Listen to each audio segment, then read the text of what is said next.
एक शख्स था जिसने अपनी जिंदगी में कभी भी किसी गैर औरत की तरफ नजर उठाकर नहीं देखा था।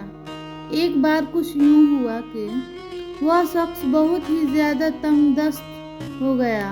नौबत यहाँ तक पहुंची कि घर में फाके शुरू हो गए। इस शख्स की एक जवान बेटी भी थी।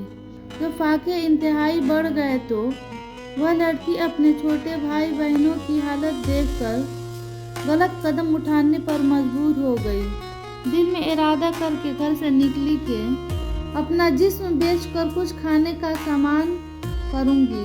वह घर से निकलकर पूछते पूछते ऐसे इलाके में जा पहुंची जहां पर जिस्म फरोशी की जाती थी। वह लड़की वहां जाकर अपनी अदाएं दिखाकर लोगों को अपनी जानिब मुतवज्जो करने लगी, लेकिन किसी एक शख्स ने भी उसकी तरफ तवज्जो नहीं दी। तवज्जो तो दूर, किसी ने उसकी तरफ आंख उठाकर भी नहीं देखा और उसकी तरफ नजर उठाए बगैर गुजर जाते। खैर, उसी तरह खड़े खड़े शाम हो गई। वह काफी दिलबर्दाश्ता होकर घर की जानिब कदम बढ़ाने लगी। जब घर पहुंची तो अपने बाप को मुंतजिर पाया, परेशानी में मुब्तला। बाप ने पूछा, बेटी कहाँ चली गई थी?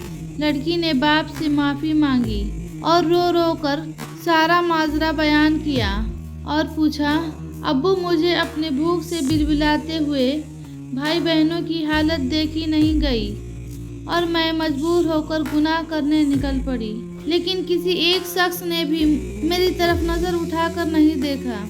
सारा माजरा सुनने के बाद बाप ने अपनी बेटी से कहा, बेटी तेरे बाप ने आज तक किसी भी गैर औरत की तरफ आंख उठाकर नहीं देखा, तो फिर यह कैसे मुमकिन था कि कोई तेरी तरफ नज़र उठाकर देखे। दोस्तों, हमारी सोच और रास्ते बहुत वसी हैं। उम्मीद करती हूँ यह वीडियो देखकर आप इसके बारे में ज़रूर सोचेंगे। अगर पसंद आए तो लाइक, सब्सक्राइब एंड शेयर ज़रूर करें।